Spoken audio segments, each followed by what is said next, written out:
Pero Eh, por supuesto. Hay una palabra, y me voy a intentar explicar, que es la explicación de cómo desde la creencia se pasa a la certeza. La palabra es discernimiento, discernimiento. Ya desde los antiguos filósofos griegos nos hablaron al respecto. Y si nos observamos a cada uno en nuestra propia vida, podemos percibir que a lo mejor no en todo, con toda seguridad, no en todo, pero sí en muchas cosas, hemos vivido esa experiencia de discernimiento que nos ha permitido pasar de la creencia a la certeza. Concretamente, podríamos expresarlo todavía de una forma más afinada. Poniendo un ejemplo, hay personas que yo he tenido ocasión de compartir con ellas tras el fallecimiento de un ser querido. Han vivido, han sufrido el fallecimiento de un ser querido. Pongamos por caso un hijo, una hija. Ante un hecho así, estas personas que a lo mejor nunca antes se habían planteado temas trascendentes, que habían mantenido una dinámica de vida muy en el contexto de lo material, sin plantearse cuestiones espirituales, pero ante ese dolor, ante ese tremendo sufrimiento provocado por el fallecimiento del ser querido, se acercan a ti, se acercan a mí, se acercan a personas que hablamos de que la muerte no existe, de que la vida es un continuum, de que lo que realmente somos no fallece. Y claro, ¿por qué se acercan a nosotros? ¿Por qué quieren a lo mejor hablar con nosotros o escuchar un vídeo? ¿Por qué se acercan a nosotros? Por el dolor que tienen. El dolor, por así decir, los está llevando a querer escuchar que realmente lo que su ser querido es sigue vivo, sigue existiendo. Pero claro, ese tipo de acercamiento, ¿en qué consiste? En querer creer. Quieren creer que la muerte no existe. Y hay personas que esto ya lo hacen suyo, la creencia en que la muerte no existe. Pero con muchas personas que han vivido esta experiencia, yo he tenido también ocasión directamente, de poder comprobar que si se mantienen, ya no solamente por el dolor que han tenido, sino que si va pasando el tiempo y van manteniendo unos ojos hacia la vida más abiertos, si en su práctica de vida van saliendo del cascarón del materialismo, del egoísmo, del egocentrismo, y van caminando, van dando pasos en este sendero de la conciencia al que tú y yo estamos haciendo referencia, y si esto lo hacen no con esfuerzo, por favor, sino con perseverancia, es decir, con constancia, hay un momento determinado en el que la creencia se convierte en vivencia directa, en experiencia directa, en certeza. Yo esto lo he vivido con lo que yo considero ya amigos y amigas que querían creer en que su hijo o su hija no falleció y lo tenían instalado como creencia. Ese hecho, además, esa noche oscura, los motivó para empezar una dinámica de vida distinta, más consciente, más coherente, y que en la medida en que esa dinámica de vida la mantenían con constancia, hay un momento en el que me dicen, Emilio, quiero compartir contigo algo muy raro que me ha pasado, porque cuántas veces tú me has dicho que la muerte no existe. Y tú sabes que te he querido creer, porque me iba la vida en ello por el dolor y el sufrimiento que tenía. Pero quiero compartir contigo que ayer lo vi con toda claridad. Percibí la certeza, la vivencia, la experiencia de que la muerte no existe. Y me gustaría saber, Emilio, por qué antes no lo veía, antes no tenía esa vivencia, experiencia, no tenía esa certeza y ahora sí la tengo.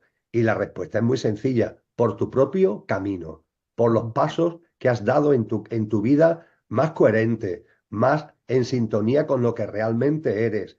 Eh, viendo y percibiendo cada vez más eso que esta sociedad niega, que es la divinidad que hay en nuestro entorno, el milagro de la vida que nos rodea continuamente, todo lo que son los regalos que nos está haciendo la vida de forma permanente y el mayor regalo de todos, que es nuestro ser verdadero, que es inmortal y que tiene una naturaleza divina y divinal. Y como has avanzado en este camino, has avanzado paso a paso, modestamente, pero has avanzado en este camino, hay un momento en el que la creencia se transforma en certeza, en vivencia, en experiencia directa.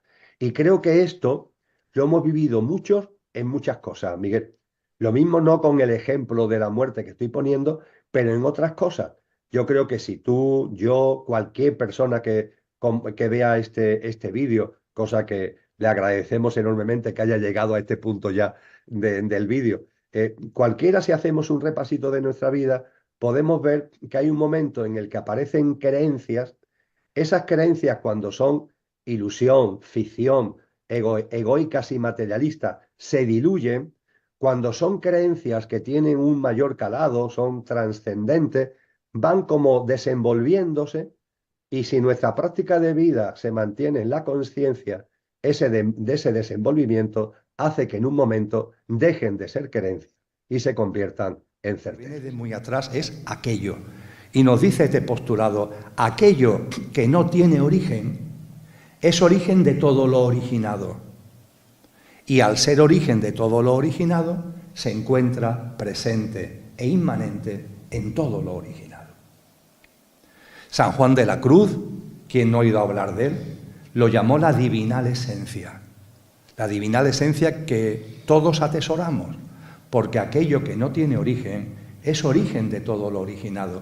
Y al ser origen de todo lo originado se encuentra presente, inmanente, subyacente en todo lo originado, en todas las formas de vida y también en cada uno de nosotros.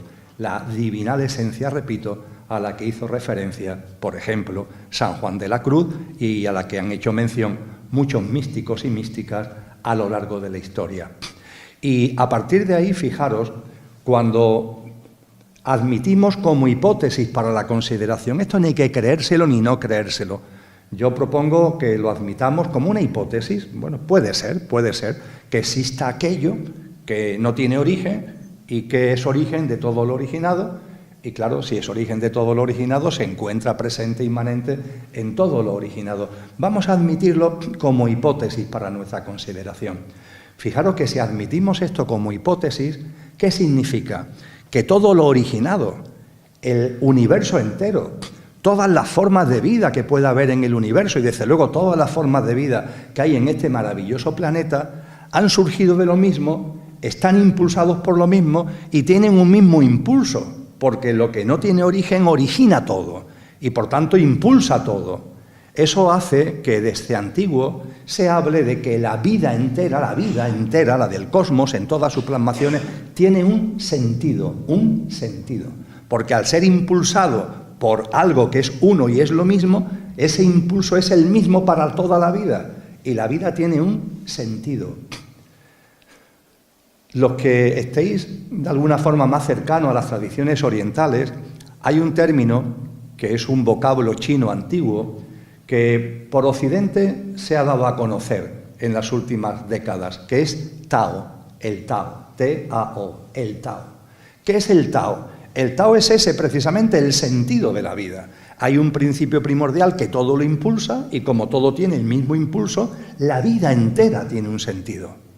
Es precioso cuando lo vamos percibiendo. La vida a la que estamos aquí teniendo como argumento fundamental tiene un sentido.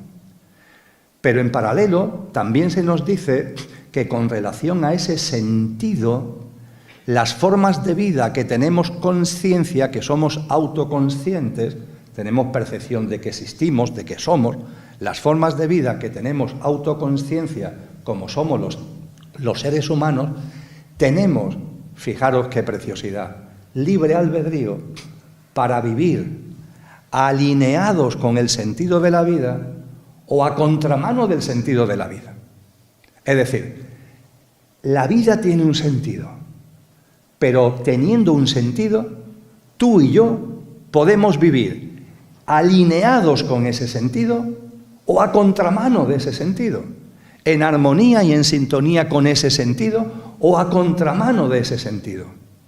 Esa es la gran libertad que tenemos los seres conscientes, que podemos elegir en cada momento de nuestra vida, de nuestra existencia, si vivimos alineados en sintonía y en armonía con el sentido de la vida o a contramano del sentido de la vida. Esto está expresado de muchas formas a lo largo de la historia. Es especialmente emotivo, conmovedor, diría yo, como lo expresa Platón, el gran maestro y filósofo griego, allá por el siglo V aproximadamente antes de Cristo. Platón, cuyo maestro fue Sócrates, nos dejó muchas obras, pero hay una especialmente intensa que son sus diálogos con Sócrates. Dos grandes almas, dos seres maravillosos. Y en el libro La República de Platón se recoge el diálogo muy extenso sobre muchos temas que mantiene Platón con su maestro, Platón con Sócrates. Y en la parte final, ya cuando está terminando el libro, se habla de lo que hoy llamamos una experiencia cercana a la muerte. Bastante curioso que hace 2500 años, en un libro que está en los tomos de la filosofía clásica, se hable de lo que hoy llamamos una ECM, una experiencia cercana a la muerte, es decir, alguien que se muere, pero resulta que después no se ha muerto y vuelve a la vida, y mientras que ha estado muerto, pues tiene una serie de experiencias que después nos cuenta. Hoy en las redes sociales, en los canales, en los medios de comunicación, hay una enorme cantidad de testimonios sobre experiencias cercanas a la muerte. Pues bien, hace 2500 años ya, en esos diálogos de Platón con Sócrates, se nos narra una ECM de un soldado armenio llamado que cuenta su experiencia cercana a la muerte. Y en ese contexto se escenifica el momento en el que las almas van a volver a encarnar, en el que las almas, podríamos decir en el lenguaje que hemos dicho antes, nuestra dimensión álmico-espiritual, la esencia, el ser, va a volver a encarnar en este plano. Y se dice que cuando las almas, la vuestra, la mía, desde el plano de luz, vamos a volver a encarnar en este plano, hay una especie de sacerdotisa, una especie de maestra llamada la Quesis, que se dirige a las almas y le dice: almas pasajeras, no lo olvidemos, venimos aquí de paso, este no es nuestro sitio, entre comillas, venimos aquí de paso, venimos y después nos vamos, almas pasajeras, vais a volver a encarnar. Y le dice a continuación: cuando encarnéis, encarnáis porque habéis querido encarnar en libre albedrío, y tener en cuenta, una vez encarnadas, que la virtud estará a vuestro alcance. Que la hagáis vuestra o no, depende solo de vosotras, porque Dios es inocente. Muchas veces nos preguntamos: ¿por qué pasa esto? ¿Por qué pasa aquello? ¿Por qué hay sufrimiento? ¿Por qué hay dolor? ¿Por qué hay esta catástrofe?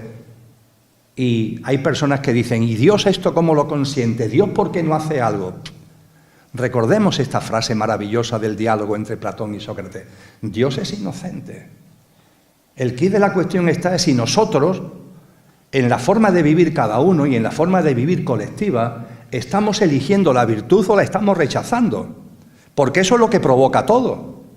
Si tú vives en sintonía con la virtud, con el sentido de la vida, o a contramano del sentido de la vida. Y tenemos libertad para vivir alineados o a contramano, a favor de o en contra de el sentido de la vida. Tenemos libertad. No le echemos la culpa a la divinidad. Protestaríamos y diríamos que no somos libres si el sentido de la vida fuera obligatorio. Es decir, si el sentido que tiene la vida, todas las formas de vida, lo tuviéramos que seguir forzosamente, entre comillas, permitirme la expresión coloquial, protestaríamos. No somos libres, no podemos vivir de otra manera. Pues sí, se puede vivir de otra manera, puede vivir alineado con el sentido de la vida o a contramano, tenemos libertad para ello. Que hagamos nuestra la virtud o no, depende de nosotros. Almas pasajeras, no lo olvidemos que estamos aquí viviendo la experiencia humana. No le echemos la culpa a la divinidad. Y claro, el que vivamos en sintonía con el sentido de la vida o a contramano del sentido de la vida, amigos y amigas, eso tiene consecuencias. Somos libres de vivir a favor o a contramano del sentido de la vida. Pero si vives en armonía con el sentido de la vida, eso tiene consecuencias. Y si vives a contramano del sentido de la vida, eso tiene consecuencias. ¿Por qué hay tanto dolor, tanto sufrimiento, tantas injusticias, tanta desigualdad, tanta miseria? Porque vivimos a contramano del sentido de la vida. Y podríamos profundizar algo más. ¿Qué significa esto de vivir a contramano del sentido de la vida? Y después también hablaremos de qué significa vivir en sintonía con el sentido de la vida. Pero vamos a hablar de lo que significa, en primer lugar, vivir a contramano del sentido de la vida. Bueno, la primera manifestación del estar a contramano del sentido de la vida, la primera manifestación es que olvidamos lo que somos. Ya está. Alzheimer. Amnesia. Olvido de lo que eres. ¿Te crees que eres tu pequeño yo? Es como si yo me creo que soy Emilio y que cuando Emilio muera, yo muero. Vamos, yo estoy muy agradecido a este coche, que es Emilio, le estoy muy agradecido, me está permitiendo estar aquí compartiendo con vosotros y con vosotras, me está permitiendo experimentar esta vivencia humana, le estoy muy agradecido a este tal Emilio. Pero lo que soy está más allá de Emilio. Emilio es el estar. Y habrá un momento determinado que este estar deje de estar porque fallece. Y lo que soy va a seguir siendo ese conductor, esa esencia a la que hacíamos referencia antes. La primera manifestación de vivir a contramano del sentido de la vida es que olvidamos lo que somos. Eres inmortal y lo has olvidado. Y estás aferrado a lo perecedero, a lo efímero y a lo pasajero. Te has encadenado a el pequeño yo en lugar de agradecer al pequeño yo que esté a tu servicio, pero no perder la conciencia de lo que realmente eres. Si lo reflexionáis, amigos y amigas, esta es la razón del sufrimiento humano. Hermano, quien sea, no, una pareja, no perciba lo que se está moviendo en una persona que finalmente deriva en el suicidio, eso es lo normal. Porque, insisto, los procesos internos, sobre todo los que tienen que ver con esto, son procesos internos que no tienen exteriorización y que por mucho que estemos atentos, por mucho que tengamos conversaciones, por mucho que vivamos y que tengamos conexión, pasan desapercibidos. Esto es algo donde los expertos en psicología, psiquiatría, hay un consenso y yo creo que eso tiene que ayudarnos a entender que no, que aquí no hay ningún tipo de culpa. Lo que ha vivido tu ser querido es un proceso muy interior donde el percibirlo, no, el percibirlo es la excepción. Lo frecuente, lo más normal, es que bajo ningún concepto nos demos cuenta hasta el día en el que ocurre ese suicidio. Creo que todo esto, me he extendido quizás más de la cuenta en mis apreciaciones, pero creo que es un asunto muy importante porque esta especie de trípode del dolor, el dolor por el fallecimiento, la culpa porque no me he dado cuenta y encima la negrura que se le echa encima con el castigo, creo que es un cóctel molotov, dicho coloquialmente, que tenemos que desactivar y espero que lo que acabo de compartir ayude a desactivarlo. No, claro que sí, Emilio, me encanta, maravilloso, te extendiste súper bien. Ahí tengo una pregunta un poquito más polémica, porque yo siempre he pensado que no se mueve una hoja sin la voluntad de Dios, ¿no? Y que así nos pasa, yo creo, a todas las personas en este mundo. Yo creo que la culpa también hay en cualquier otro tipo de muerte. Pero ahí, ¿qué podemos pensar entonces en el suicidio? Si hay una prevención para eso, o es como cualquier enfermedad que a veces, por más que la prevengas, va a suceder porque ya está escrito. ¿Tú qué piensas? Bien, ciertamente todo lo que sucede tiene un sentido profundo. Esto es una gran verdad. Todo tiene un porqué y un para qué. Podríamos decir que la creación, el universo, esta inmensa creación divina, mm, cumple al 100%, sin excepciones, esta regla. Todo tiene un sentido profundo y todo tiene un porqué y un para qué. Y ojo, también esa regla tiene como uno de los elementos fundamentales que lo acompañan el amor y la misericordia. Nunca nos olvidemos de que la creación, la vida, el cosmos, como lo queramos llamar, está impregnado de amor. Nunca olvidemos esto. Vuelvo en este caso también a los textos cristianos.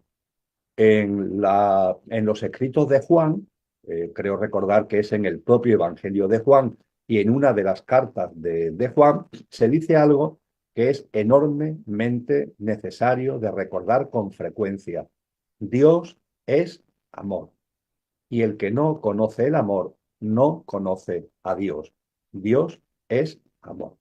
Con lo que al hecho de que todo tiene un sentido profundo, todo tiene un porqué y un para qué, tenemos que llenarlo de la luz del amor. Dicho esto, cuando hacemos referencia a el suicida, podríamos decir que el suicida, el acto que lleva a cabo, no tiene en sentido estricto libre albedrío porque vive un cortocircuito. Esta palabra, que he utilizado ya varias veces, creo de verdad que es muy aclaratoria. Cuando en nosotros se produce un cortocircuito, todos sabemos lo que es un cortocircuito en el tema eléctrico. Bueno, pues tenemos que saber que también en el ser humano puede producirse un cortocircuito como consecuencia de vivencias, de experiencias, etcétera, etcétera. Y cuando esa circunstancia se produce, podríamos decir que es como si el alma mm, perdiera el control. Y pierde el control porque, para explicarlo mejor, creo que algunos o algunas de vosotros y de vosotras sabéis que cuando hablamos del ser humano, me gusta utilizar un símil que creo que aclara muy bien lo que realmente somos. Me gusta decir que el ser humano es una perfecta conjunción de conductor y de coche y de conductor. ¿Qué es el coche? En vuestro caso, en el mío, en el caso de los seres humanos, ¿qué es el coche? El coche es nuestro yo perecedero, aquello que hay en nosotros que tiene fecha de caducidad, que no es eterno, que no es inmortal. Nuestro pequeño yo, podríamos llamarlo también, es nuestro yo físico, nuestro yo emocional, nuestro yo mental, la personalidad, este tal Emilio que está hablando, asociada al pequeño yo físico, emocional y mental. Eso es lo que metafóricamente denomino el coche, que es perecedero, no es permanente, no es constante, no es inmortal, es efímero, es pasajero. Eso es el coche. Y el ser que somos, eso que hay en nosotros que sí es imperecedero, eso que hay en nosotros que sí es inmortal, con el nombre que le queramos dar, en la tradición cristiana es la dimensión álmico y espiritual, en el lenguaje oriental se habla de atma, se habla de lo búdico como relativo al alma, el nombre es lo de menos. Eso que nosotros realmente somos y que no conoce la muerte ni la va a conocer es el conductor. Y el conductor encarna en el coche para vivenciar la experiencia humana. Lo que aquí está expresándose es un coche, que es lo que vemos a simple vista, pero en el coche hay un conductor que ha encarnado. El conductor que encarna en el coche para vivenciar la experiencia humana. Pues bien, cuando hablamos del cortocircuito, podríamos decir que es un momento determinado en el que hay un cortocircuito en lo que somos y el conductor pierde toda la conexión con el coche por el cortocircuito que se ha producido en el coche. Es como si, hablando del coche de 4 ruedas, que todos conocemos, es como si por algún motivo nuestro coche perdiera el control. Estos accidentes de tráfico que se producen porque de pronto se han estropeado los frenos. Y claro, se estropean los frenos y el conductor pierde el control del coche y el coche se estrella y se produce el fallecimiento. O esos casos en los que se pinchan las ruedas, se revienta el neumático y el coche sale dando vueltas por la cuneta.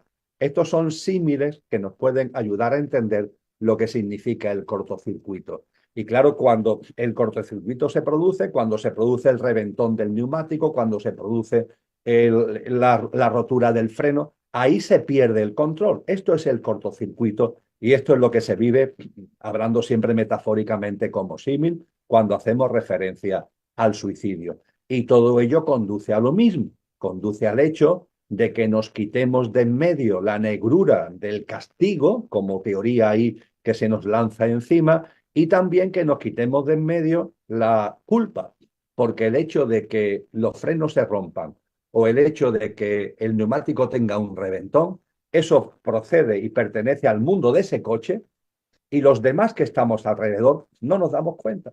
No, es muy difícil, como decía antes, es la excepción que nos podamos dar cuenta de que eso se va a producir.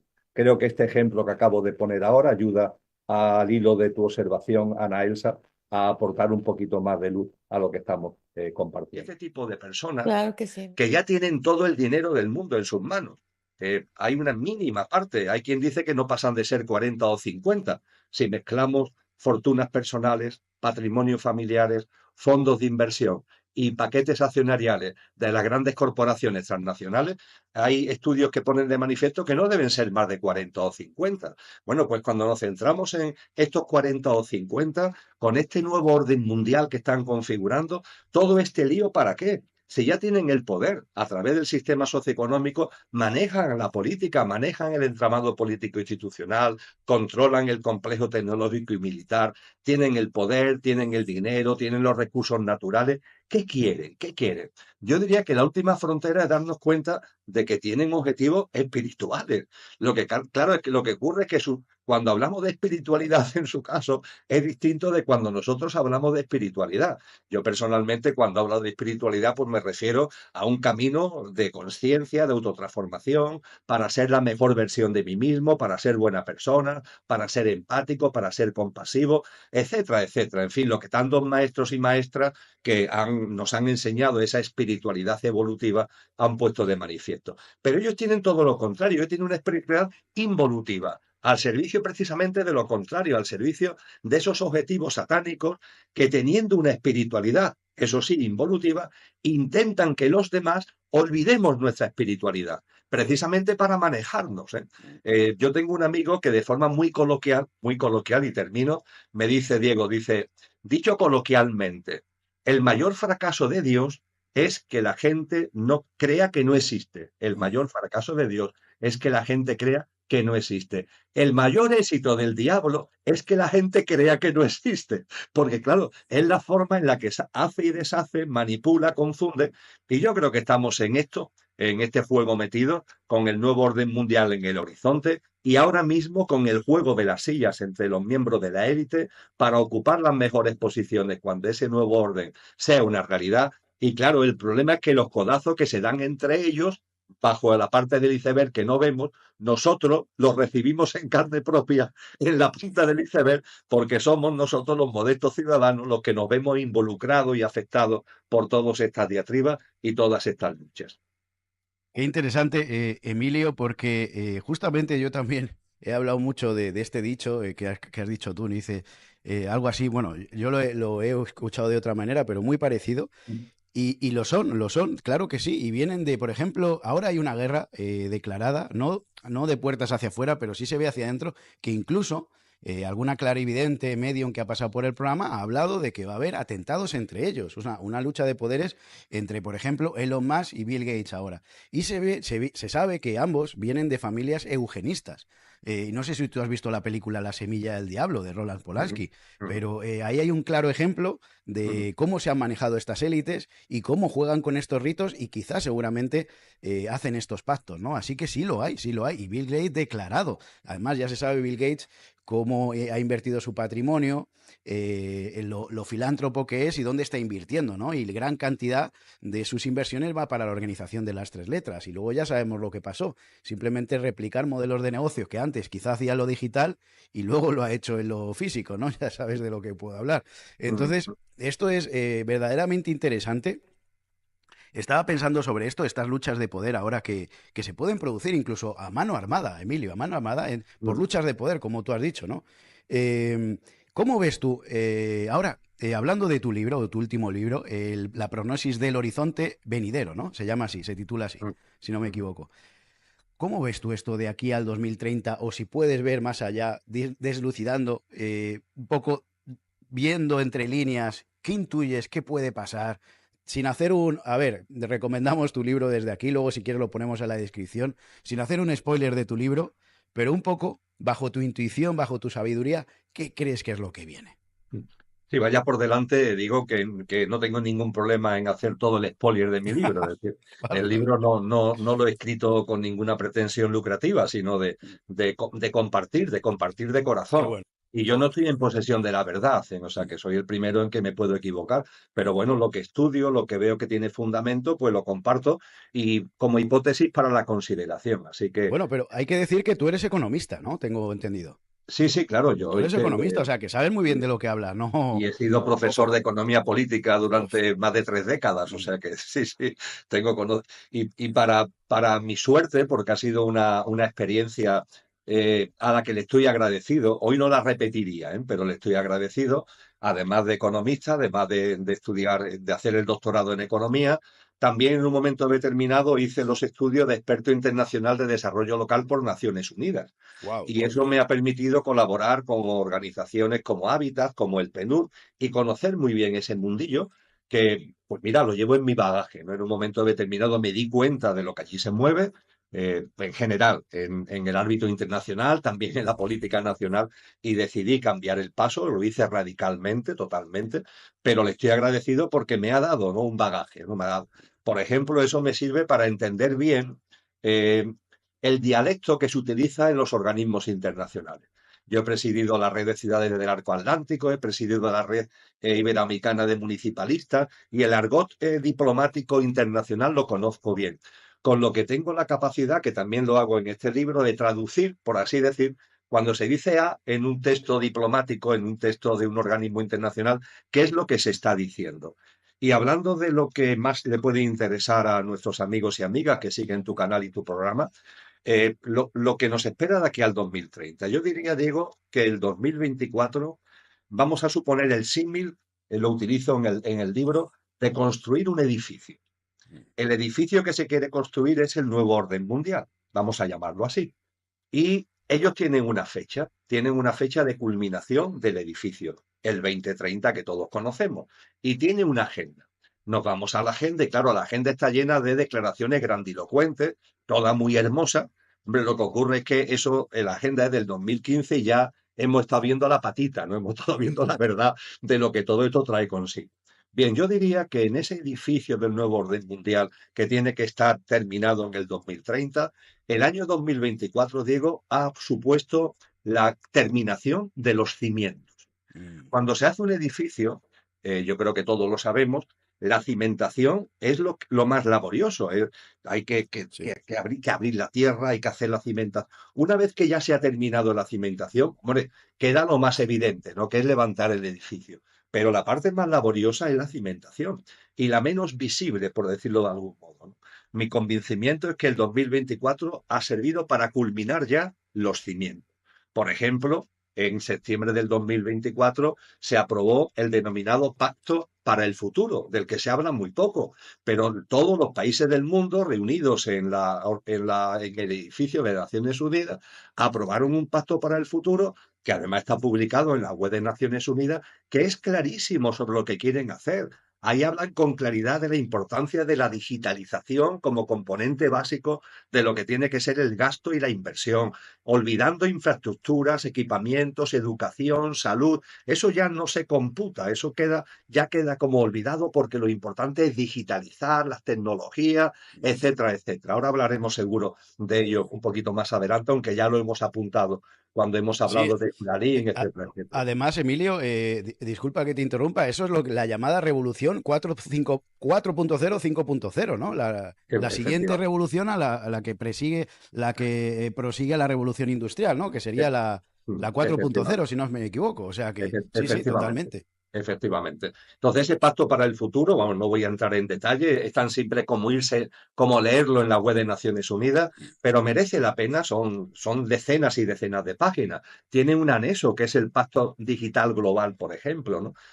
Pongo esto como manifestación de otras muchas cosas, también los BRICS, que antes mencionaba, ¿no? El acrónimo de Brasil, Rusia, la India, China, Sudáfrica. y que se han apuntado más países. En octubre tuvieron una reunión muy importante que se desarrolló en Rusia precisamente, donde adoptaron una plataforma de pagos internacional a través de Bitcoin que se llama el PayBricks, y eso ha servido para unificar y darle mucha fuerza a esa especie de bloque paralelo, complementario, donde la élite también se está manifestando como alternativa a los poderes occidentales. En fin, no voy a desarrollar la idea, si Sí, tú sí, quieres sí. la desarrollamos después, pero lo que transmito es que de ahí parto precisamente en mi análisis, y es que el 2024 ha supuesto la culminación de los cimientos. Incluso la victoria de Trump en Estados Unidos con la alianza con más forma parte de esos cimientos a lo que estoy haciendo referencia. Ahora, ¿qué es lo que vamos a ver año a año? Pues cómo se va levantando las plantas del edificio, las distintas plantas. Esas distintas plantas van a tener como un eje motor que es las tecnologías, sin ningún tipo de duda. No somos conscientes, Diego, de lo que va a suceder en el ámbito tecnológico de aquí al 2029. El lustro 2025-2029 va a ser un cambio radical, no ya por los avances tecnológicos que vienen de antes y que ahora se están multiplicando exponencialmente, sino por el impacto en nuestras vidas, el impacto en nuestras vidas. Porque claro, cuando hablamos de impacto en nuestras vidas de las tecnologías, hoy todos usamos Internet y hoy todos usamos móviles, ¿no? Esto hace unas décadas era impensable. Bueno, pues de aquí al 2029, en tan poquito tiempo, va a haber una incorporación de tecnología. Ellos quieren que haya una incorporación de tecnología a nuestra vida absolutamente revolucionario. Y nos lo van a vender además como algo maravilloso, que nos va a dar capacidades que no tenemos y posibilidades que no tenemos, cuando realmente de lo que se trata, y yo creo que es la mejor forma de resumirlo, porque es el resumen del transhumanismo además, que es la ideología del nuevo orden mundial, de lo que se trata es de lo siguiente. El problema de la inteligencia artificial, de las tecnologías, no es que se vayan a revolver contra nosotros. Esto que nos cuentan, ¿no? La IEA en un momento determinado tomará como autoconsciencia y puede ser que arremeta contra el ser humano. Vamos a ver, la IEA está muy bien programada. Es decir, no surge por casualidad, surge con unos algoritmos. Hay que meterse y tener conocimiento de causa de ese tipo de cosas. La IEA no tiene esa singularidad de la que nos hablan. Hay que ponerla muy en entredicho. Y yo creo que pertenece más este peligro al ámbito de la ciencia ficción que la realidad. ¿Dónde está el auténtico peligro para los seres humanos de este boom tecnológico? ¿Quién no ha visto la película Matrix? La mayoría hemos visto la película Matrix. ¿Cómo viven los humanos en Matrix? Viven en una colmena con un enchufe aquí en la nuca a una realidad virtual. Bueno, pues lo que el nuevo orden mundial consiste en que vivamos de esa manera, pero, permíteme la expresión que creo que todos conocemos, inalámbricamente. Es decir, no tenemos que estar enchufados con un tubo, sino Sí, que sí. inalámbricamente vamos a estar enchufados. ¿Y esto qué significa? Significa que cuando yo me acerco a las tecnologías, una cosa es que yo use las tecnologías y otra cosa es que las tecnologías me usen a mí. Y ojo, porque esto es fundamental entenderlo. La dinámica que se va a ir impulsando no es para que nosotros usemos las tecnologías para nuestro trabajo, para nuestras labores, para nuestras comunicaciones. No, es que las tecnologías terminen usándonos a nosotros. El peligro no es que la inteligencia artificial nos coma, no. El peligro es que nosotros nos metemos tanto en lo tecnológico, hacemos tanto nuestro el panorama y el escenario tecnológico, que terminamos siendo tú y yo terminales del entramado tecnológico. Yo me creo que soy Emilio y he dejado de ser Emilio. Soy un terminal del entramado tecnológico. Y como tú decías muy bien, cuando se habla del pensamiento, de la nube, ojo, sí, nos lo venderán, nos lo empiezan a vender ya como un gran éxito, ¿no? Estamos conectados a la nube, a partir de ahí puedo transmitir mis pensamientos. Lo que actualmente hago con el teclado o con la voz, simplemente con el pensamiento, a través de un chip, a través de una diadema, podré tener un acceso a la nube. Pero ojo, por favor, que cuando tú estés conectado a la nube está conectada a ti. Que esto tiene una relación biunívoca. Si tú te conectas a la nube está permanentemente sabiendo lo que se mueve en tu cabeza. Y a partir de ahí los que manejan el algoritmo pueden decidir, por ejemplo, y concluyo, Diego, pueden decidir qué es locura y qué es cordura. Puede ser que en un momento determinado los algoritmos determinen que una persona que cree que hay vida más allá de la muerte, que cree que el ser humano tiene una dimensión trascendente, que tenemos alma, que tenemos espíritu. Esta es una persona que te detecta el algoritmo de la nube, que está loca y necesita un tratamiento médico, un tratamiento psiquiátrico, porque está loca. En definitiva, que el auténtico peligro del transhumanismo, y es en la columna vertebral del edificio que se está levantando de aquí hasta el 2030, es ese transhumanismo, y es que nos metamos en las tecnologías de modo que nosotros dejemos de usarlas realmente para que seamos usados por ella. Eso irá ligado, eso irá unido a la necesidad de mucho miedo, de mucha inseguridad y de mucha incertidumbre, porque eso está dicho en los textos cristianos. Cuando el nuevo orden mundial sea una realidad, la proclamación que se va a hacer es la proclamación de paz y de seguridad. Habrá una proclamación internacional, los poderosos del mundo, de paz y de seguridad. Y la gente se lo querrá creer, la gente lo hará suyo. Nos dicen los textos cristianos, ojo, de paz y seguridad no habrá nada, pero la gente se lo creerá. ¿Y por qué no lo creeremos? Porque vamos a llegar con el agua al cuello. Digo, estos años que vamos a vivir, además de este hilo conductor de las tecnologías, van a ser de muchas turbulencias, de muchos removimientos en todo, no solamente en la economía, en las finanzas, también en el contexto geopolítico y geoestratégico, también en suministro de bienes, en lo que son efectos que tienen que ver con el clima, también en lo que son pandemias. Vamos a ver muchos removimientos porque se trata de que en la medida en que yo va construyendo el edificio, en nosotros vaya habiendo un agotamiento mental, un agotamiento físico y psíquico, para que cuando lleguemos al momento cumbre y ellos lancen esa proclamación, digamos, uy, qué bien lo que nos están ofreciendo, por fin podemos vivir en paz, por fin podemos vivir con seguridad. Y esa seguridad será todo lo contrario a la libertad, y esa paz será todo lo contrario a la paz verdadera, y será autoritarismo. Eso es lo que ellos tienen en sus planes, como modestamente yo someto a vuestra consideración, sabiendo que no estoy en posesión de la verdad, sino como hipótesis que considero que deben ser objeto de reflexión.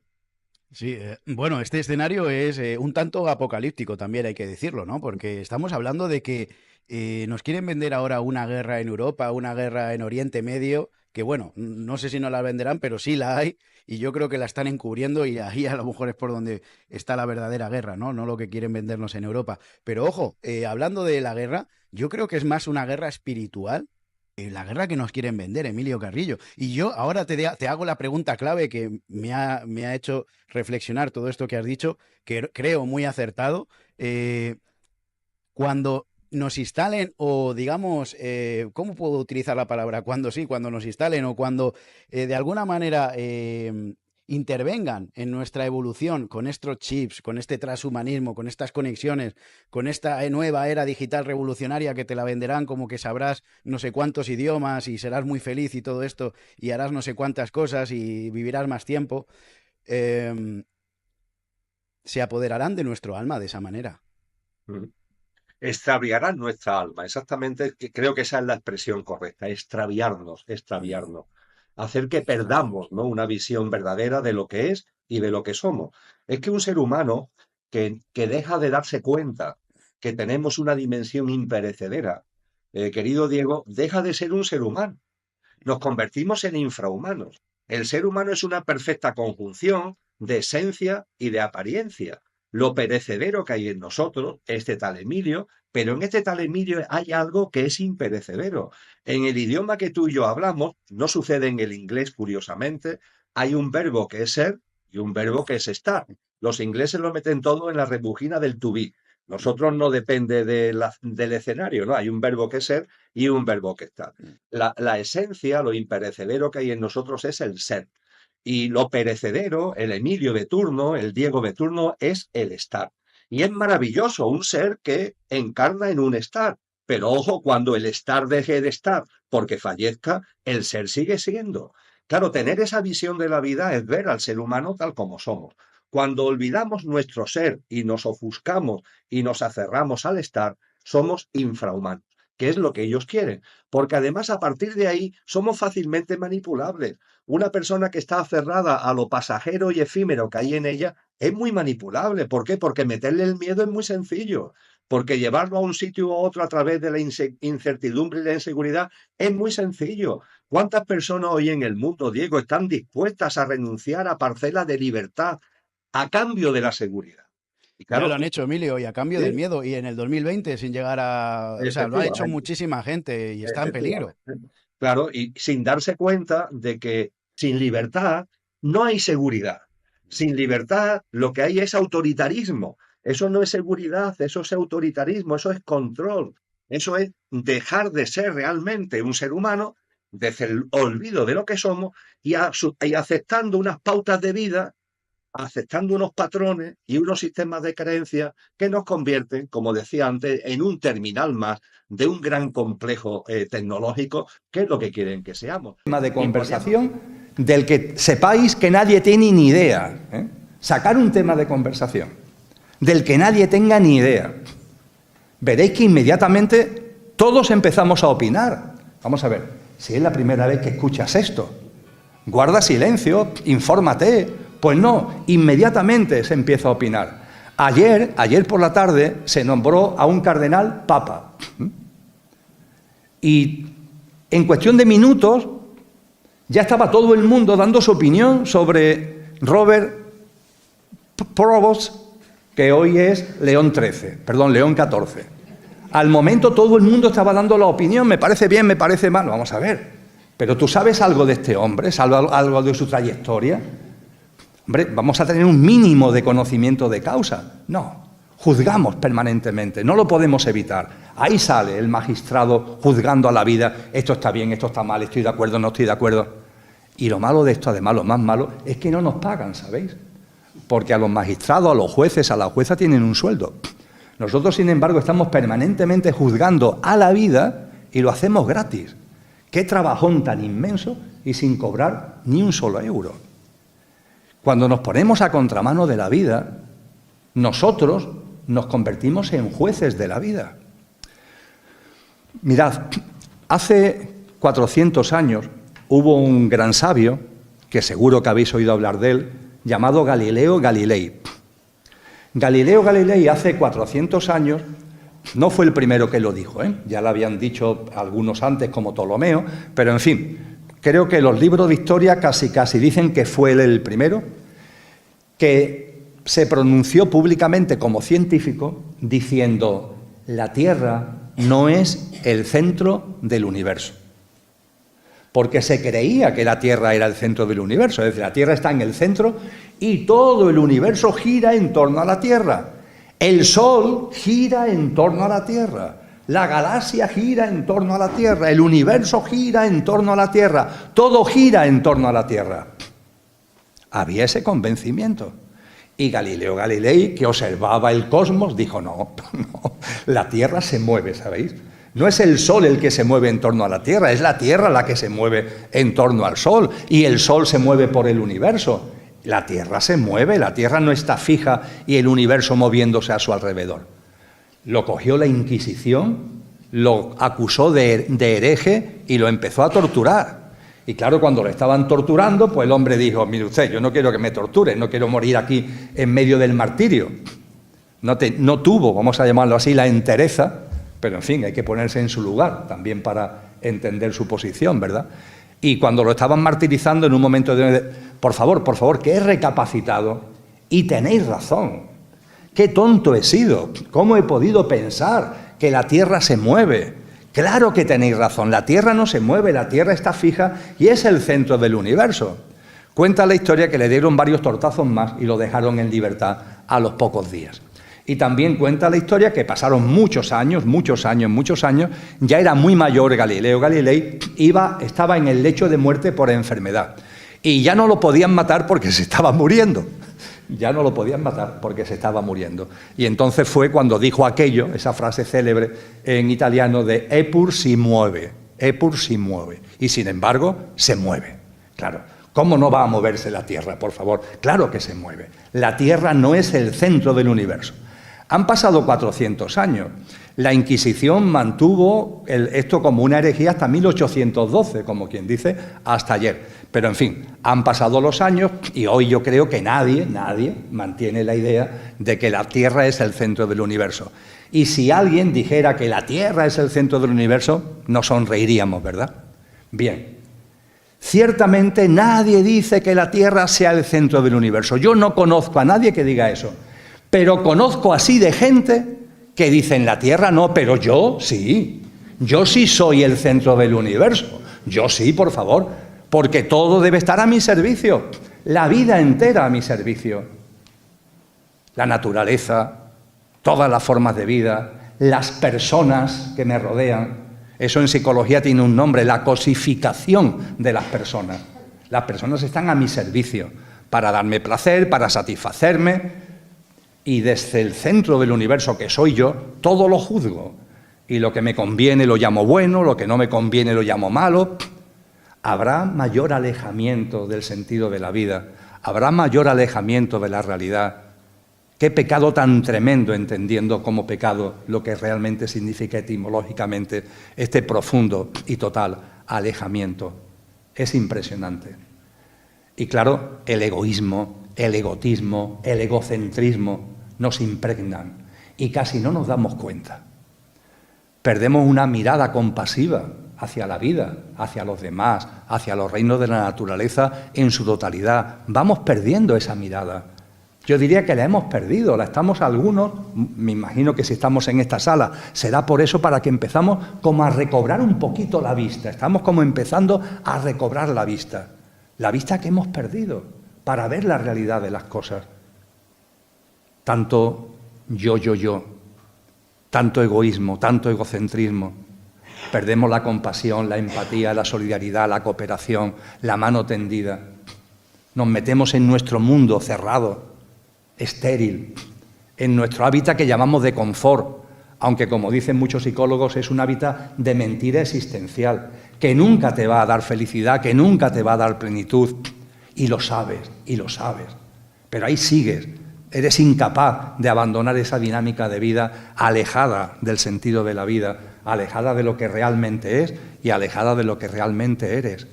Y en ese contexto de estar a contramano del sentido de la vida, el antropocentrismo. El ser humano, yo el primero soy el centro del universo, y yo y mi especie, el ser humano. Los demás están a nuestro servicio.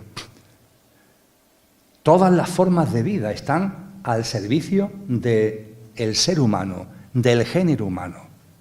Esta visión absurda, ridícula, donde no hay una mirada de respeto a la vida, no hay reverencia a la vida, no hay respeto, ni hay ningún tipo de sensibilidad con relación a la vida. Esta forma tan absurda es lo que se llama antropocentrismo, que va unido al especismo. Es que nuestra especie es superior. Nuestra especie no es superior. Es verdad que el ser humano tiene una autoconsciencia que, por lo que sabemos, no hay en otras formas de vida que hay en este planeta. Pero ¿qué nos han enseñado los maestros y maestras? Que eso no es un privilegio, eso es una responsabilidad. El que tengamos una capacidad mental, una capacidad de discernimiento, una capacidad de disquisición, el que tengamos una autoconsciencia de que somos, de que existimos, eso que caracteriza al ser humano no es un privilegio, es una responsabilidad. Podríamos decir que las otras formas de vida forman parte de nuestra misma familia y son como hermanos pequeños. Pero esos hermanos pequeños los tenemos que respetar, los tenemos que cuidar. No podemos abusar, no debemos abusar de ellos, no debemos violentarlos, no debemos infligirle dolor y sufrimiento. Cristo Jesús fue muy claro en esto.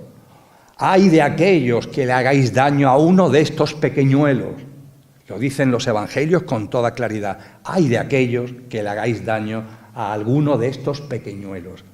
Los pequeñuelos, en las palabras de Cristo, son todas las formas de vida inocente, vulnerable. Son los niños, sí, pero también son los animales, también son todas las formas de vida inocentes, vulnerables, que tenemos la responsabilidad de cuidarlas. No como privilegio, todo lo contrario, la responsabilidad de dar un servicio, de atender sus necesidades, de guiarlas por el camino evolutivo. La reverencia por la vida es una llamada clara a dejar atrás el antropocentrismo, el especismo, el considerarte el centro del universo, yo o yo y los míos como centro del universo. Es una llamada, un gran clamor que te invita a ver la vida de otra forma. ¿Y qué otra forma hay de ver la vida? Alineado con el sentido de la vida. Y ese alineamiento con el sentido de la vida, ha habido ya tantos hombres y mujeres que nos han dicho en qué consiste. Y como decía hace un momento, mi referente es Cristo Jesús. Y Cristo Jesús no puede ser más claro. ¿Qué significa el vivir en sintonía, alineado con el sentido de la vida? Hay un diálogo en el Evangelio de Juan, de Cristo Jesús, con un gran rabí judío, que era como un discípulo discreto. Podríamos decir que en el momento final determinante, en el momento de la pasión, en el momento de la crucifixión, esta persona, permitirme la expresión, sale del armario. Y de ser un seguidor discreto de Jesús, aparece en la crucifixión para estar con él. Y pone de manifiesto que admira y que sigue las enseñanzas de Cristo. Y es un rabí judío, es una persona notable dentro del ámbito judío. Me refiero a Nicodemo. Y hay un diálogo en el Evangelio de Juan entre Cristo Jesús y Nicodemo. Y le dice Jesús a Nicodemo: Nicodemo, hay que nacer de nuevo, hay que nacer de nuevo. Y Nicodemo se queda mirándolo con los ojos muy abiertos y le dice: pero maestro, ¿cómo puedo volver al vientre de mi madre? Claro, como dice que hay que nacer de nuevo, Nicodemo dice: ¿y cómo vuelvo otra vez al vientre de mi madre? Y le dice Jesús a Nicodemo: Nicodemo, tú eres un rabí judío y no sabes de lo que te estoy hablando. Hay que nacer de nuevo, y para darle más énfasis, del agua y del espíritu. Amigos y amigas, tenemos que nacer de nuevo para ir recuperando esa mirada que hemos perdido, para ir saliendo del alejamiento en el que estamos, para ir recobrando el sentido de las cosas, para ir saliendo de la amnesia de lo que es y de lo que somos. Tenemos que nacer de nuevo. Y nacer de nuevo no es volver al vientre de nuestra madre, no. Es aquí ahora empezar a vivir de otra manera. Tienes que morir a una forma de vida. Hay que morir a una forma de vida. La del pequeño yo, la del egoísmo, la del egotismo, la del materialismo. Tienes que morir a esa forma de vida. Cristo es contundente al respecto. Tienes que morir a esa forma de vida. Y al morir a esa forma de vida resucitas, naces de nuevo, viviendo en coherencia con lo que eres y con lo que es. Y una coherencia con lo que eres y con lo que es, que Él además nos pone toda una serie de prácticas de vida para que veamos en qué consiste, cómo se plasma ese nacer de nuevo. Ahí tenemos el célebre Sermón del Monte o de la Montaña, capítulos 5, 6 y 7 del Evangelio de Mateo, donde Cristo nos desgrana la práctica de vida, que significa nacer de nuevo. Y que podríamos decir que tiene como elemento, uno de los elementos clave, no el único, pero uno de los elementos clave, la compasión. Nacer de nuevo significa que la compasión brote en nosotros, pero la compasión verdadera, no la compasión con barreras, sino la compasión verdadera. Nacer de nuevo no es tener compasión conmigo. ¿Con quién te compadeces tú? Conmigo. Cuando lo estoy pasando mal me compadezco mucho de mí mismo. Las tradiciones espirituales orientales son muy ilustrativas. Tener en cuenta que cuando llegamos al plano de luz, hemos dejado ya el coche por completo diluido, como antes decíamos. Cuando llegamos al plano de luz, hay una fase de ese plano de luz que es lo que en el cristianismo se llama el cielo. ¿Quién no ha oído hablar del cielo, verdad? Donde van las almas. Pero ojo, el cielo es la primera fase, por así decir, del plano de luz. Las almas llegan y llegan a un estadio que es el cielo. ¿Por qué se le llama el cielo? Porque es un estadio lleno de bendición. No hay mundo emocional, pero sí se vive una plenitud desde el punto de vista del ser, una plenitud en lo que realmente somos.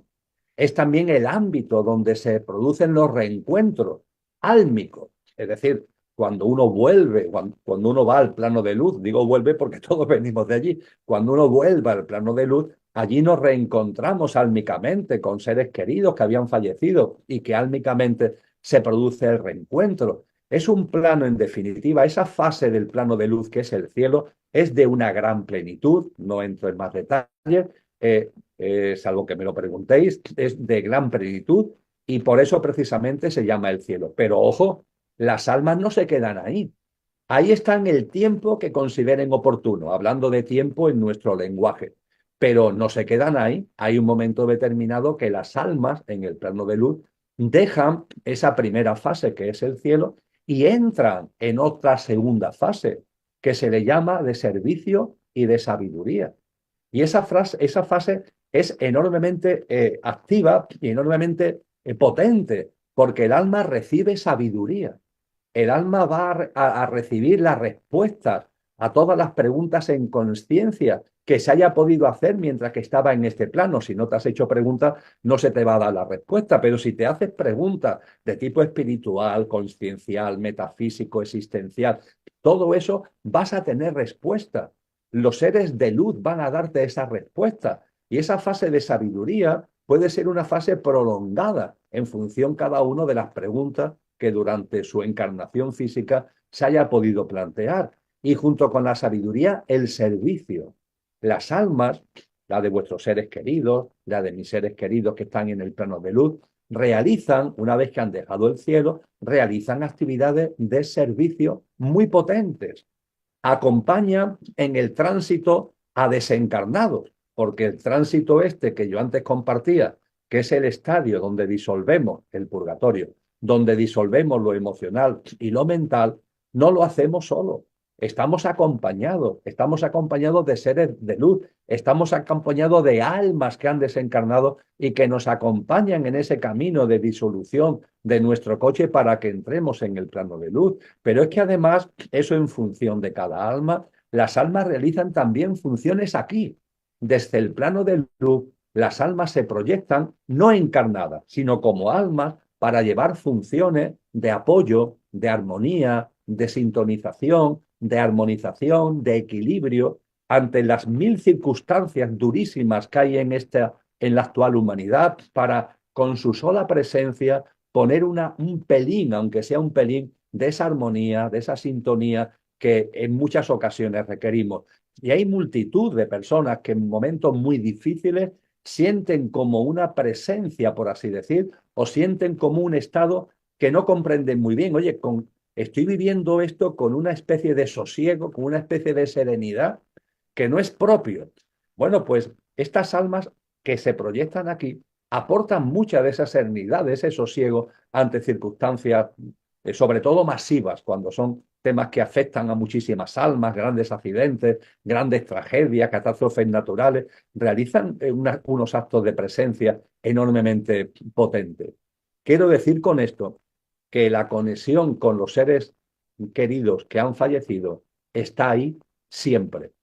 No tiene un componente físico, por favor. Olvidémonos de reproducir lo de esta habitación porque ellas están ya en otra habitación. Pero es no menos potente, no menos presente y no menos, y sobre todo, amoroso. No lo olvidemos nunca. Y por otra parte, no lo atosiguemos porque allí no están de vacaciones. Allí también tienen tareas, allí también tienen actividades. ¿Cuáles? Las que corresponden precisamente en esa habitación del plano de luz y en el estadio que ahora están viviendo. Y tranquilidad, tranquilidad, porque el encuentro álmico se va a volver a producir, no tengáis ningún tipo de duda.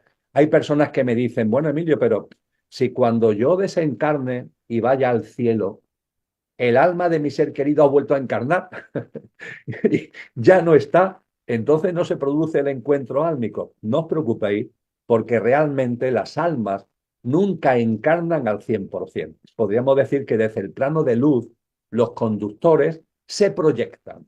Es como un foco de luz que está aquí, se enciende el foco de luz y la luz se encarna en el coche aquí. Pero el foco siempre está aquí. Esté encarnado o no esté encarnado, el foco siempre está aquí. Con lo que cuando nosotros regresamos al plano de luz, el encuentro álmico siempre se produce. Y ciertamente, cuando contemplamos la realidad desde el plano de luz, amigos y amigas, nos damos cuenta de lo que aquí sabemos, pero se nos suele olvidar. Esta experiencia humana es, dicho en mi lenguaje aquí andaluz, es un plis-plas. Esto es, estás, ya no estás. Esto es enormemente rápido. Se nos puede hacer muy lento, se nos puede hacer muy pesado, se nos puede hacer muy doloroso por las experiencias de la vida. Oye, pero mantente en tu sitio, serénate, tranquilízate. El alma de tu ser querido estaba aquí contigo. Ahora ha vuelto al plano de luz, que es donde tú irás. Yo me pongo el ejemplo a mí mismo de que es como irte de vacaciones con tus seres queridos. Y cuando estás de vacaciones, por las razones que sea, por trabajo, por las razones que sea, uno de tus seres queridos tiene que volver antes. Hemos ido a no sé dónde y estamos aquí, pero un ser querido, vamos a imaginar que por temas de trabajo, tiene que volver antes, aunque nosotros seguimos aquí. Ese ser querido tiene que volver antes. Tampoco hay que llevarlo a demasiada tragedia, porque también nosotros vamos a volver. Y esa duración que hay entre el tiempo que nuestro ser querido ha vuelto al plano de luz y el que nosotros tardaremos en volver al plano de luz, realmente, en términos sálmicos, esto es un plis-plas, porque esta vida, esta encarnación humana, es una encarnación enormemente rápida, enormemente veloz, aunque repito, cuando estamos aquí sin nuestro ser querido, ese dolor nos puede, entre comillas, afectar y nos puede parecer excesivamente prolongado. Por eso es el momento, cuando este tipo de cosas suceden, de mirarnos, de conocernos mejor, de recapacitar, de reflexionar, de no dejarnos arrastrar por nuestros mundos emocionales y mentales, que nuestra dimensión álmica tenga más presencia, la dimensión de lo que realmente somos se haga más presente. Podemos seguir, Anaels. Ay, pues me encanta. Siempre que hablas de esto, yo de verdad quisiera morirme, porque es un lugar tan hermoso que dices, bueno, quiero estar ahí, ¿no? Con todo eso que dices. Y ya respondiste unas preguntas como la de la reencarnación que nos preguntaba una mamá, si mi hijo reencarna, me recibirá cuando me muera. Entonces, pues ya la respondiste y también te preguntan de lo que estabas diciendo, si hay ciudades, pueblos, comunidades en el más allá. No, no. No, No hay nada de eso. ciudades, no, no, nada. Nada de lo que aquí conocemos existe allí. Vamos a ver, existen la comunidad más hermosa que puede existir, que es la álmica, la espiritual. Eso es lo que allí existe, pero nos tenemos que quitar de en medio lo que son ideas de lo que es nuestro plano físico, no lo podemos pasar allí. No obstante, dicho esto, porque esto es así, pero dicho esto, hago una matización, ¿vale? Con relación al cielo, acabo de compartir que en el plano de luz, el cielo es una primera fase. No estamos ahí permanentemente. El alma, una vez que ha estado un tiempo que no está establecido, depende de cada alma, en el cielo, sigue su camino en el plano de luz y entra en esa, para mí, maravillosa dimensión del plano de luz, que es la sabiduría y el servir. Pero en el cielo, en esa primera fase, en el cielo sí se da la circunstancia de que aparentemente pueden haber cosas como la que tú has citado, Anaels. Que puede haber la sensación de que hay casas, de que hay una forma de vida, entre comillas, parecida, similar a la que aquí desarrollamos. ¿Esto por qué es? Incluso hay quien en la conexión con el plano de luz, en concreto con el cielo en el plano de luz, incluso dicen que hay hospitales. Bien, cuando este tipo de cosas las escuchamos, no tenemos que considerarlas simplemente locura. Debemos pasarla por nuestro discernimiento. ¿Qué puede significar? Que en algunas conexiones que tenemos con seres que están en el cielo, nos puedan indicar que allí hay casas, que allí hay actividades como las que aquí desarrollamos, e incluso esta cosa tan singular de que haya hospitales. Hospitales, si son almas, ¿para qué quieren las almas hospitales? Bien, esto tiene que ver con algo que no es una realidad material, sino que es una vivencia consciencial. Hay que diferenciar lo que es una realidad física y material, que no hay en el cielo nada de esto, pero sí hay una vivencia en conciencia, porque hay que tener en cuenta que en el cielo estamos recién llegados. Hemos dejado esta habitación de la vida en el plano físico y nos hemos ido a la habitación de la vida en el plano de luz. El cielo es la primera fase del plano de luz y por tanto podríamos decir que en el cielo estamos recién llegados al plano de luz. Y aunque no tenemos mundo físico, ni emocional, ni mental, lo que tenemos es el ser que somos, que es conciencia, es el atributo de nuestro ser, conciencia. La conciencia del ser todavía está como impregnada por lo que ha sido la vivencia en este plano material. La vivencia está Un tan trocito de cercana en el Ucrania. tiempo. ¿Cómo va a invadir Rusia a Europa? Es decir, es que son cosas simplemente que el que se le dé la más mínima credibilidad pone de manifiesto un estado de la gente donde están tan metidas en el miedo y a través del miedo en creerse lo que le dicen, que hombre, ya ha llegado el momento de dar un paso adelante. Ahí en América Latina, la gran cultura maya, hace ya mucho tiempo que nos dijeron, habrá un momento en la historia de la humanidad donde prevalecerá la sala de los espejos. Es decir, un momento en donde todo está a la vista. Para quien quiera ver, claro, estarás a la vista tú mismo, tu estado de conciencia, tu forma de ser, y estará todo a la vista. Yo creo que estamos en esa sala de los espejos que la cultura maya nos anunció hace ya bastante tiempo. Qué interesante, Emilio. Una pregunta. ¿Qué interesa? O sea, vamos a ver. Hablando claro, porque ahí vemos a Macron a Macron le vemos muy interesado en la guerra, ¿no? Que sigue reuniendo con Zelensky, parece que está como medio siendo un activador de todo esto Macron, ¿no? Vemos también a von der Leyen, no sé si lo pronuncio bien, ¿no? Eh, y digamos como el grupo de lobbies, ¿no? Dentro de lo que es la Unión Europea, ¿no? El grupo de lobbies, no sé qué, bueno, Pedro Sánchez obviamente, pero Pedro de Sánchez hay que dejarlo un poquito al margen porque es un poquito como ambivalente, ¿no? Va dando saltos, no se sabe muy bien por dónde va a salir, pero ¿qué intereses tienen estas personas, estas personalidades o este grupo al que representan con crear este marketing ahora mismo de guerra? Bien, hay que diferenciar entre, por ejemplo, el caso de Macron, ¿no? Ujú, Hay que diferenciar entre lo que él representa, él no pasa de ujú. ser la marioneta, ¿eh? De Eso. unos poderes. Está en el escenario representando lo que en la tramoya, en la parte del escenario que no vemos, lo que está detrás. Hay que diferenciar el papel que hace ahí también con la propia defensa de sus posiciones personales. Es decir, Macron sigue queriendo ser poderoso y quiere que cuando deje de ser presidente de Francia, si es que tiene que dejar de serlo, pues tener algún puesto de responsabilidad, si es posible mayor. Pues hay que recordar que Macron, antes de que pasara todo esto, querido Diego, estaba políticamente amortizado. Es decir, Ya. en Francia nadie quiere a Macron. Perdió las elecciones europeas, perdió las elecciones generales que convocó después de las europeas.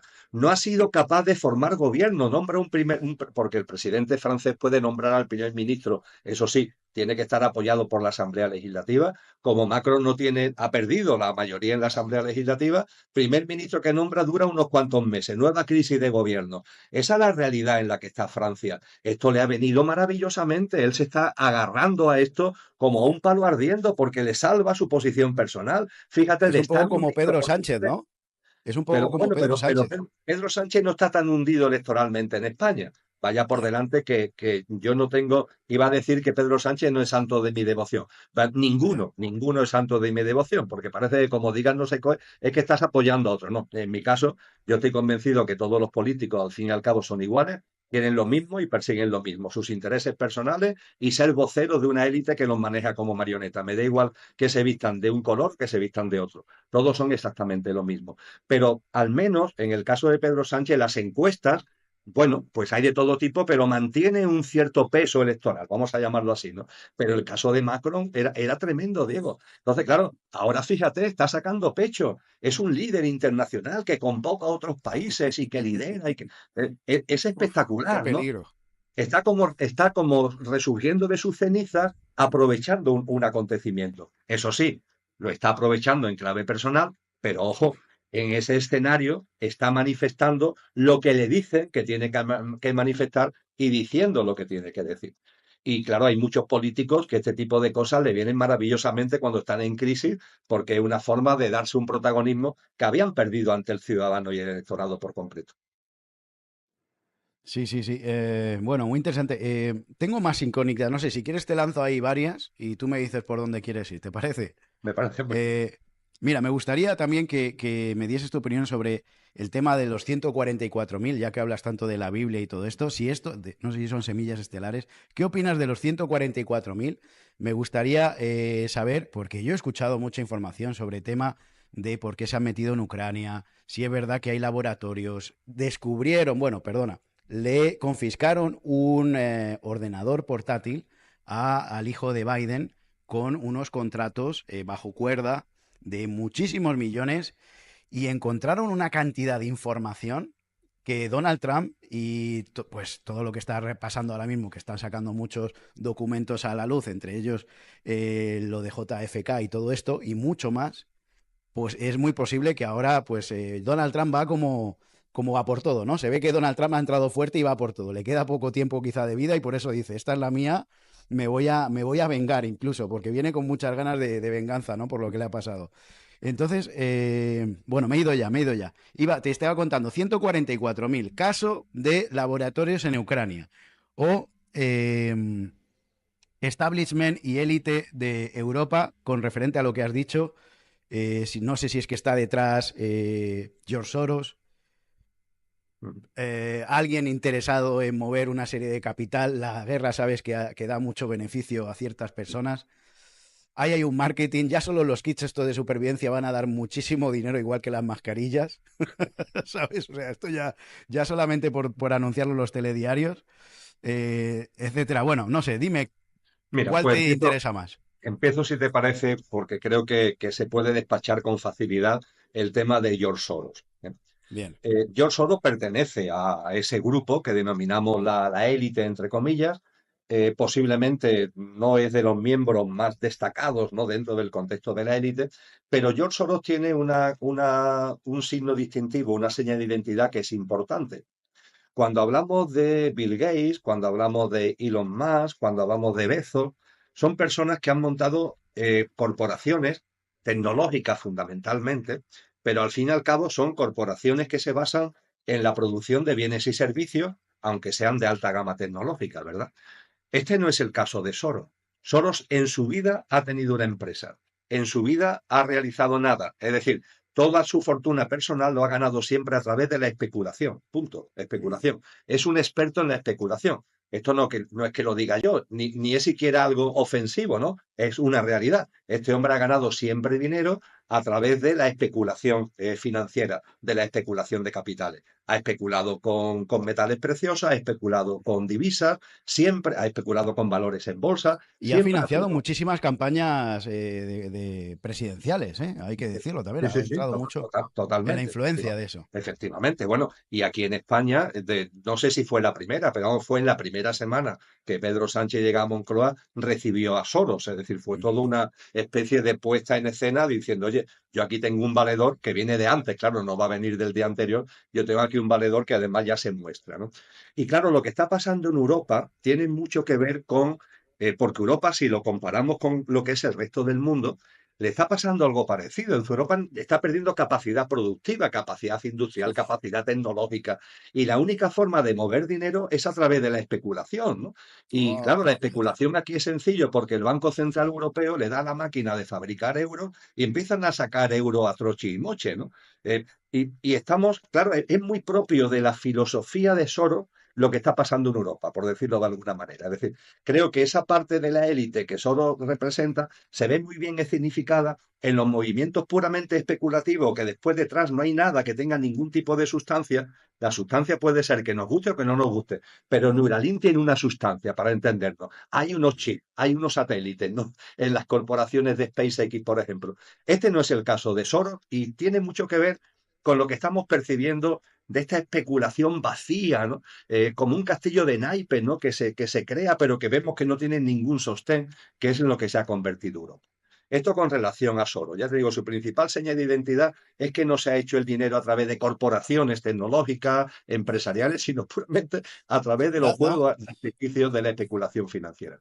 Con como relación tú a dices, ¿eh? Sí, ¿Perdón? sí, como tú dices, esto da como, hablando mal y pronto, tufillo a George Soros, ¿no? Da un poco de tufillo este tipo de propaganda, porque es una propaganda, vamos. Es una Hombre. señal de identidad muy curiosa que va asociada a este personaje. Sí, El sí, caso sí. de los 144.000. Y ahora también, si te parece, hago alguna mención a la marca de la bestia que antes citaste. Sí, sí, por favor. Los 144.000 son aquellas almas encarnadas, por tanto son seres humanos, almas encarnadas, que han avanzado más espiritualmente.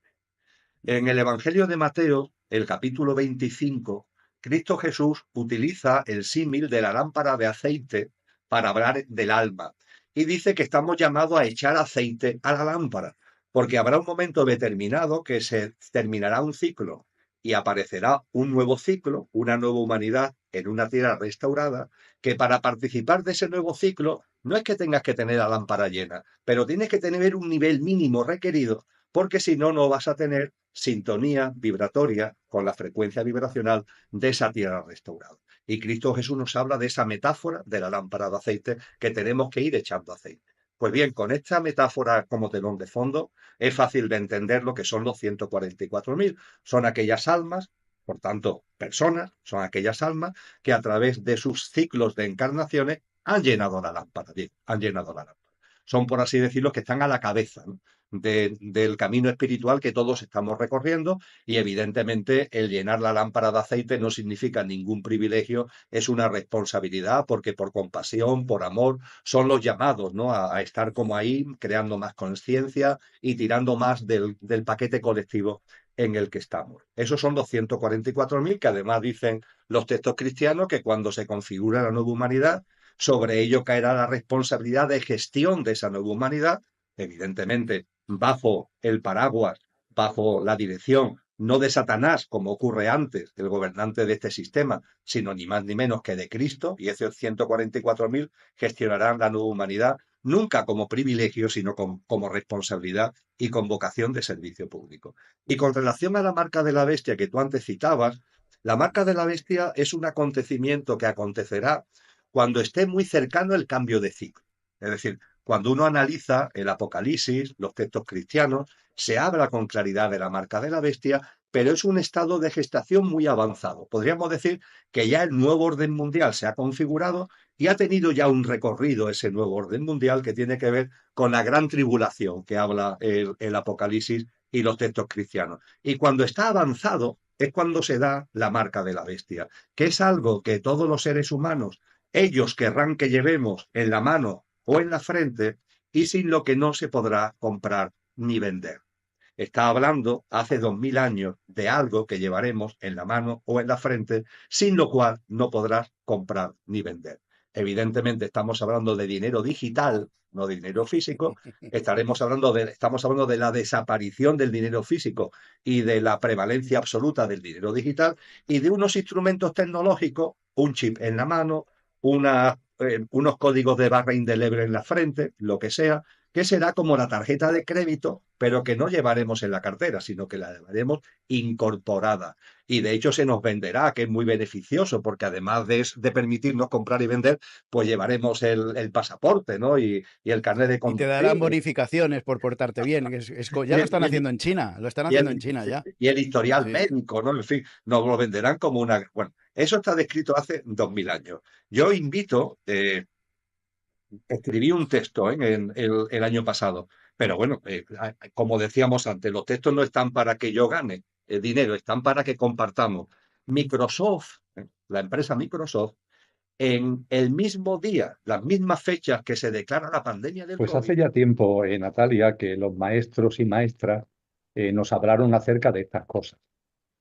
Suele suceder que cuando hay cosas que se han dicho hace mucho tiempo, que nos han compartido hace tiempo, parece que nuestra mente a veces es dada a rechazarlas porque consideran que son cosas como aburridas, es decir, como se vienen repitiendo hace tiempo, pues lo que queremos es lo novedoso, ¿no?, por decirlo de alguna manera. Sin embargo, este tema tan importante que tú has planteado para nuestro encuentro está muy bien descrito, está muy bien fundamentado por las enseñanzas de sabios y sabias, de tradiciones espirituales, de grandes filósofos, de grandes científicos, y lo podríamos resumir de una forma enormemente simple, acudiendo, por ejemplo, a los filósofos de la Grecia clásica.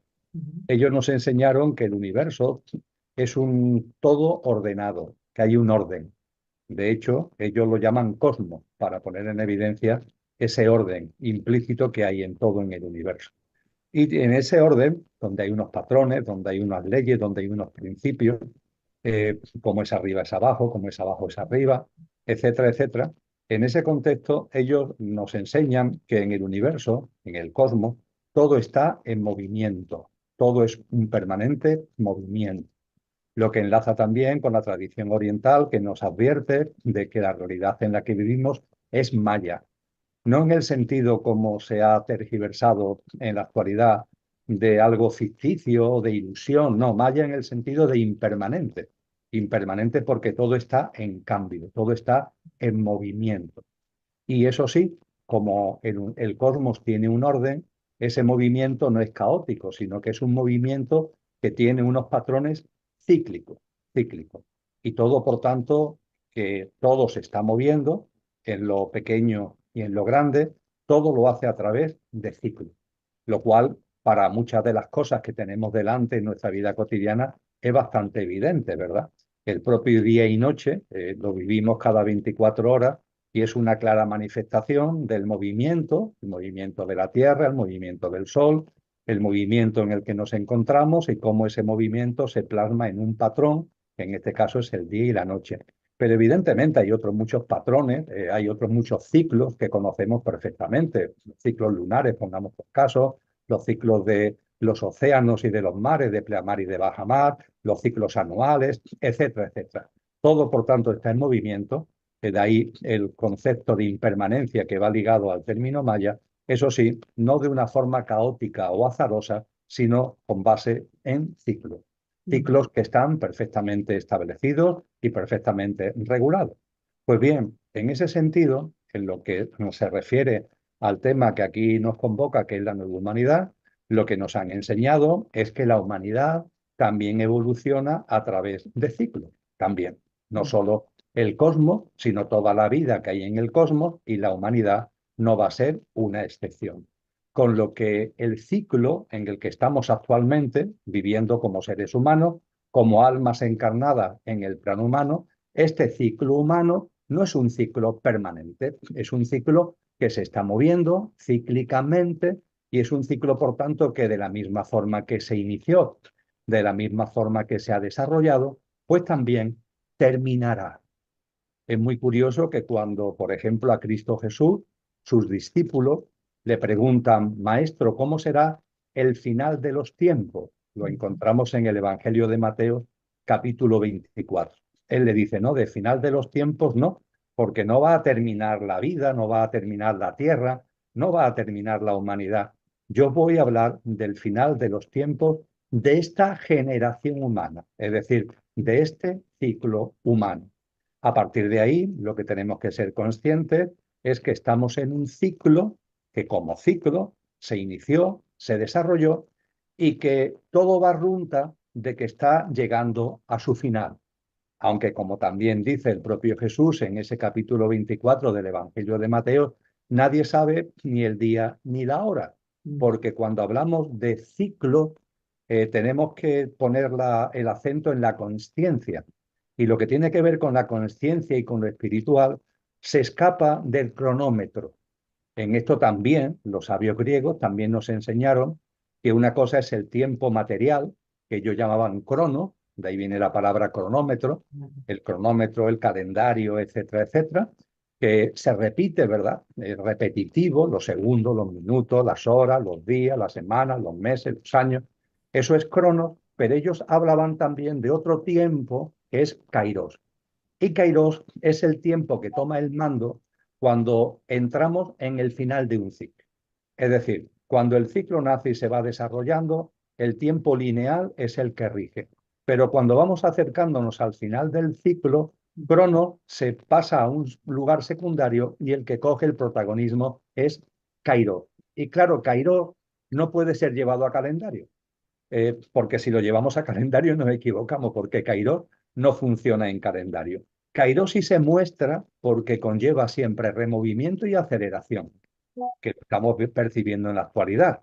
El tiempo se ha acelerado, los segundos siguen siendo segundos y las horas siguen siendo horas, pero hay muchas personas que percibimos que todo va muy rápido, que hay una aceleración.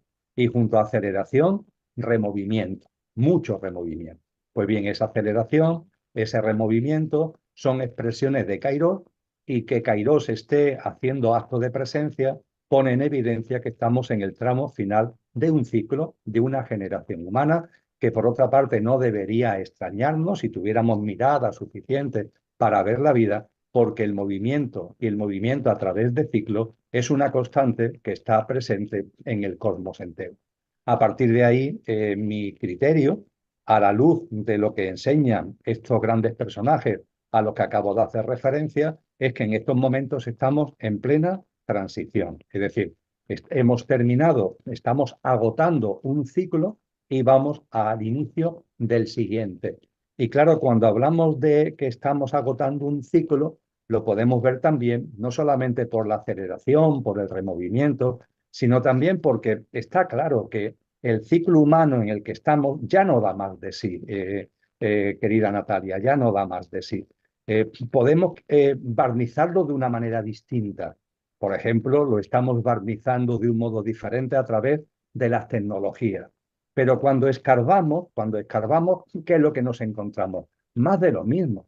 Nos encontramos una humanidad y seres humanos, por tanto, y las demás formas de vida que hay en este hermoso planeta, que podemos percibir que todo está como agotado y que por donde miramos, ¿qué es lo que hay? Dolor, sufrimiento, frustración, ansiedad, una serie de conflictos emocionales y mentales por todos sitios, conflictos de índole mayor desde el punto de vista de conflictos bélicos, de problemas, entre comillas, climatológicos. Por donde miramos, todo nos está diciendo que este ciclo ya llegó a donde tenía que llegar, que nos ha aportado lo que nos tenía que aportar, pero que ha llegado el momento del nuevo ciclo. Cosa que, por otra parte, y concluyo, como es arriba es abajo y como es abajo es arriba, cuando nos miramos a nosotros mismos, nuestro mundo celular, cuando miramos la biología, que nos muestra cómo funciona la fisiología en lo pequeño, ¿qué nos encontramos? Pues precisamente esto, las células nacen, se desarrollan, cumplen una función y en un momento determinado la célula A, que ha cumplido su función, da paso a la célula B. En nuestro organismo las células están muriendo y naciendo, es decir, se están regenerando porque realmente no hay muerte, es un fin para un nuevo comienzo, continuamente. Nos dicen los científicos que cada 7 años todos nuestros componentes celulares están absolutamente regenerados. Y cuando miramos la naturaleza pasa exactamente igual. Por gemación, por mitosis, la célula vieja da lugar a la célula nueva. Y eso sí, además la biología nos dice que cuando la célula A ha cumplido su función y va a dar paso al surgimiento de la célula B, en ese momento, en la célula A, se produce una especie de tensión entre las fuerzas creativas, que son las que van, insisto, por gemación, por mitosis, a originar la nueva célula, y también fuerzas anquilosantes que en la célula que ya ha cumplido su función, sin embargo, intentan de alguna forma retener el proceso y mantenerse anquilosadas en la célula vieja. Esto es precisamente lo que estamos viendo hoy en la célula de la humanidad.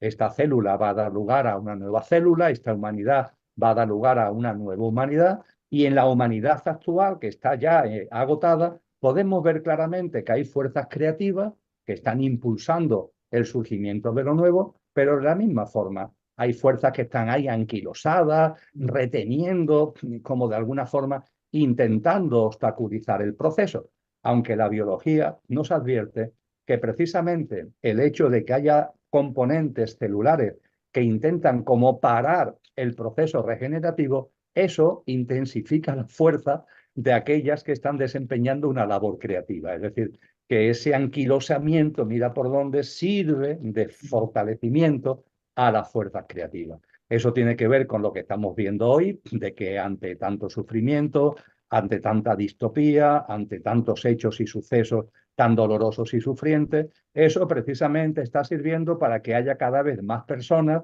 que nos damos cuenta de cosas, que percibimos cosas que antes no percibíamos, que vemos cosas que antes no veíamos, y esto está impulsando nuestro camino de conciencia, que modestamente significa también aportar un grano de arena al consciente colectivo y a la regeneración y evolución de la conciencia humana en el contexto de esa nueva humanidad que estamos creando y que tiene que ver también con esos ciclos mayores que le afectan a la Tierra, de eso hablaremos seguro ahora, que le afectan a la Tierra, que le afectan al Sol, es decir, que el ciclo humano de nueva humanidad no es algo además que esté ocurriendo como solo, sino que forma parte de otros ciclos que también están en evolución. Viendo la naturaleza, esto lo podemos entender. Los ciclos tienen cada uno su idiosincrasia, su identidad, pero evidentemente todos los ciclos están interrelacionados y la evolución del ciclo humano está evolucionado con la evolución del ciclo de la Madre Tierra, del propio Padre Sol y de todo lo que son fuerzas cósmicas desde el punto de vista de lo que también, como tú has señalado, la astrología pues nos enseña mirando ya los grandes movimientos que hay en el contexto cósmico.